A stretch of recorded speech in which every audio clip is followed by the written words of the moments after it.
এই দেখো চিড়ের পোলাওটা, যেটা বললাম খুব অখাদ্য হয়েছে। তো এখন ঠান্ডা হয়ে গেছে আর আমি চিকেনটাকে বসিয়ে এসেছি। চলো খেয়ে দেখি কিরম হয়েছে। কারণ বাজে হলো আমাকেই খেতে হবে, ভালো হলো আমাকেই খেতে হবে। শুধু একটু দলা দলা পাকিয়ে গেছে, নয়তো টেস্টটা খুব একটা খারাপ হয়নি। তবে আমার যেরকম হয় সেরকম হয়নি, এটাও ঠিক। কিন্তু একটা লঙ্কা দিয়েছি, খুব ঝাল হয়েছে, ভালো হয়েছে, মানে খাওয়া যাবে, ফেলা যাবে না। তবে এতটা আমি খেতে পারবো না, জানি না আর কে খাবে। আমার ছেলে তো খাবেই না এই দলা পাকানো জিনিস, গুগলু খাবে কিনা জানি না, কিন্তু ঝাল হয়েছে, তেলে ঝাল হয়েছে।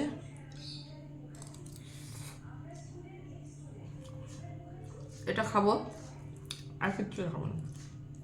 কী হয়, মাঝরাত্রে খিদে পেয়ে যাচ্ছে, অভ্যাস নেই তো। অনেকে ডাক্তার বলছে 8:30টার মধ্যে খেয়ে নিতে, এরকম এইসব জিনিস। একদিন হয়, 3 দিন হয় না। এই যে শুরু করেছি, আবার বেরিয়ে যাব, আবার সব ডিস্টার্ব হয়ে যাবে, আবার আসবো, আবার শুরু করব, কতগুলো বিয়ে বাড়ি পড়বে, তারপর ব্যাস হয়ে গেল। তারপরে করতে করতে শীত চলে যাবে, তারপর গরম, তখন তার এইসব করাই বিরক্তকর হয়ে দাঁড়াবে। খাওয়া তো তার পরের কথা।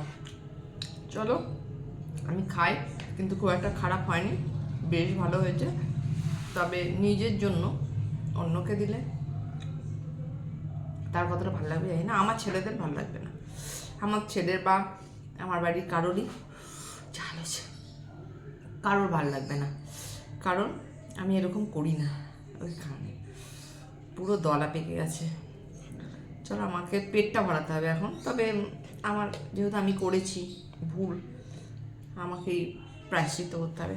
চলো খেয়ে নিই, খাওয়া যাচ্ছে এটুকুনি বোঝালাম, চলো খেয়ে নিই।